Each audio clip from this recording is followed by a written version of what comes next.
4. The resurrection of Jesus Christ, a miracle documented sufficiently to meet the rules in the field of history to be considered a fact. The historical person, Jesus of Nazareth, was a remarkable individual. Historians have reached something of an agreement that the historical Jesus came on the scene with an unprecedented sense of divine authority.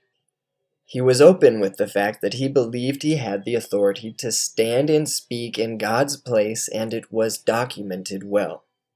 He claimed that in himself the kingdom of God had come. Then he gave visible demonstrations of this fact by doing hundreds of miracles and exorcisms. But the ultimate confirmation of his claim was that he was resurrected from the dead.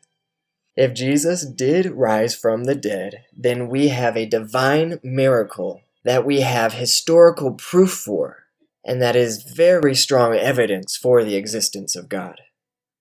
Now, most people probably think that the resurrection of Jesus is something that you believe in by faith or not. But there are actually 4 established facts recognized by the majority of New Testament historians, which are best explained by the actual resurrection of Jesus.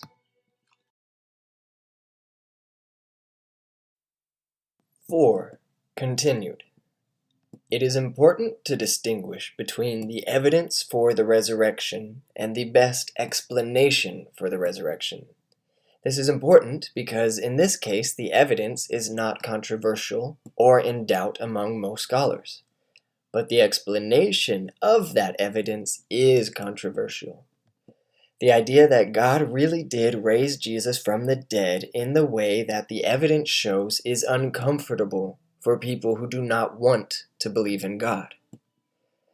There are 4 historical facts which must be explained by any adequate historical hypothesis. 1. Jesus' burial. 2. The discovery of his empty tomb. 3.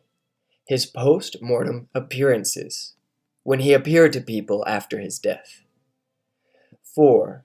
The origin of the disciples' belief in his resurrection. Now, I'm going to share 4 facts that are agreed upon by historians.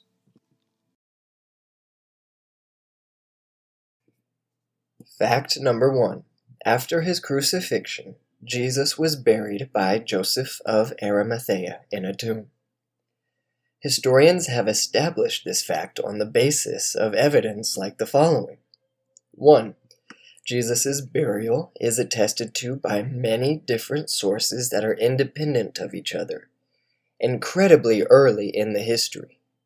We have 4 biographies of Jesus by Matthew, Mark, Luke, and John, which have been collected into the New Testament.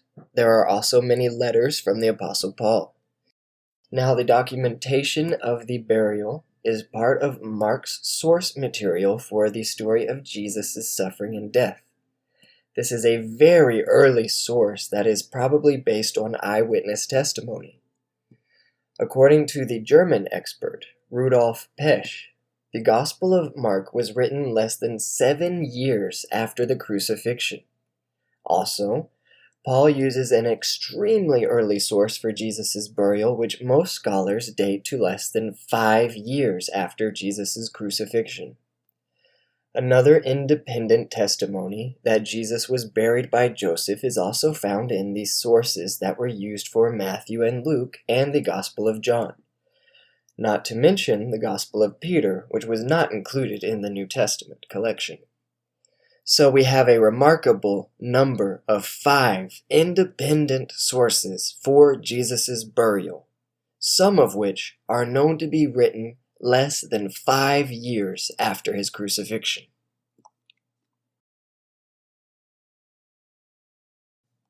Fact number 1. Continued.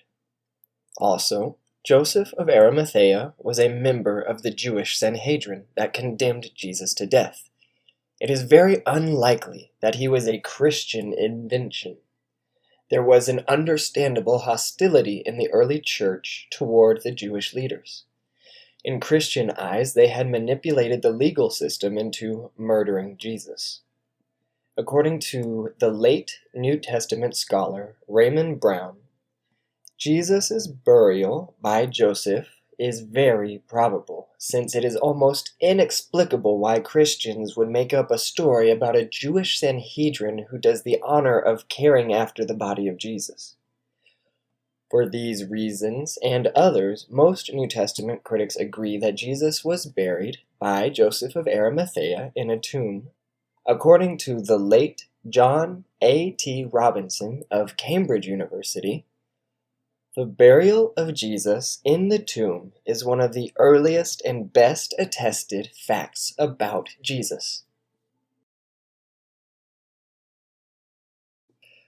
Fact number 2.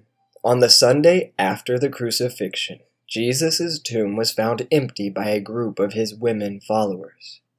Here are some accepted facts that have proven this. First, the empty tomb is also attested to by multiple independent sources right after Jesus was crucified. Mark's source didn't end with the burial. Mark's source ended with the story of the empty tomb, which is tied to the burial story verbally and grammatically. Also, Matthew and John had independent sources about the empty tomb. It's also mentioned in the sermons of the Acts of the Apostles. It is also implied by Paul in his first letter to the Corinthian church. Again, we have multiple independent sources proving the tomb was empty, less than 5 years after Jesus was crucified. Second, the tomb was discovered empty by women. In the patriarchal Jewish society, the testimony of a woman was not highly regarded. In fact, the Jewish historian Josephus says that women weren't even permitted to serve as witnesses in the Jewish court of law.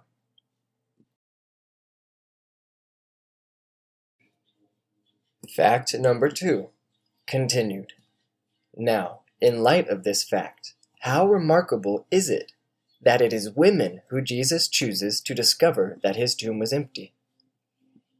Any later account that was made up to create a legend would have certainly written that it was male followers of Jesus like Peter and John who had discovered the tomb was empty. The fact that it is women instead of men who discovered that Jesus had left the tomb empty is best explained by the fact that they were the primary witnesses of the empty tomb, and that the writers of the Gospels reported correctly exactly what had happened. Even though for them it would have been an awkward and embarrassing behavior for Jesus to have directly addressed women, and more than that, the women before the men in their group. If the Christians were trying to make up a story to trick the other Jews, the first thing they would have tried to hide was how Jesus treated and elevated women. According to the Austrian specialist Jakob Kremer, by far most scholars hold firmly to the reliability of the biblical statements about the empty tomb. Fact number 3. On different occasions and under different circumstances, different individuals and groups of people experienced appearances of Jesus alive after his burial and resurrection. This is a fact that is virtually universally accepted by all scholars for the following reasons. First, Paul's list of eyewitnesses to Jesus' resurrection appearances guarantees that appearances like that really did happen. Paul tells us that Jesus appeared to his chief follower Peter. Then he appeared to the inner circle of disciples known as the 12. Then he appeared to a group of 500 followers at one time. Then he appeared to his younger brother James, who until that time was apparently not a believer. Finally, Paul adds, he appeared also to Paul. Jesus appeared to Paul at a time when Paul was still a persecutor of the people who followed Jesus. Then consider how Paul's information about the appearances happened right after Jesus was crucified. Then consider that Paul had met these people face to face. Because of these facts, these eyewitness testimonies cannot be dismissed as mere legends.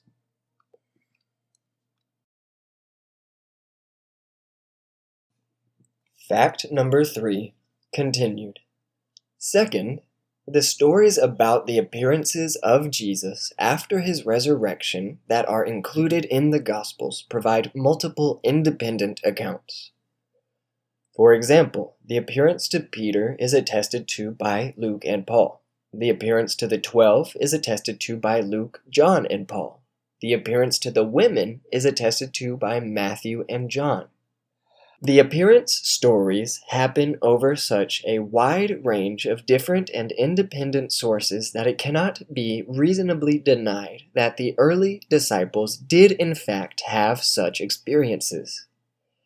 Even the late and very skeptical critic of the New Testament, Gerd Ludemann, said, "It may be taken as historically certain that Peter and the disciples had experiences after Jesus' death in which Jesus appeared to them as the risen Christ." Fact number 4. The original disciples suddenly and sincerely came to believe that Jesus was risen from the dead, even though every social construction in their life to that point had programmed them to arrive at the opposite reaction or conclusion. Think of the situation the disciples faced after Jesus was crucified.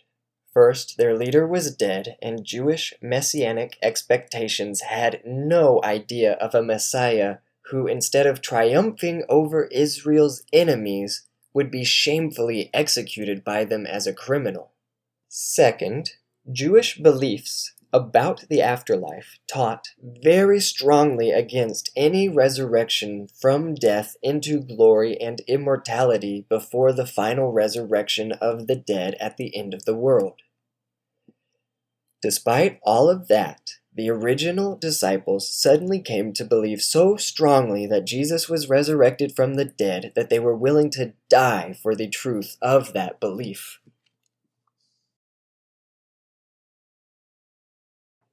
Fact number 4, continued. But then the obvious question arises. What in the world caused them to believe such a non-Jewish and strange thing? Luke Johnson is a New Testament scholar at Emory University, and he speculates that some sort of powerful transformative experience is required to generate the sort of movement that Christianity was in the first decades after Jesus' crucifixion. N.T. Wright is an eminent New Testament scholar, and he concluded, "That is why, as a historian, I cannot explain the rise of early Christianity unless Jesus rose again and left an empty tomb behind him."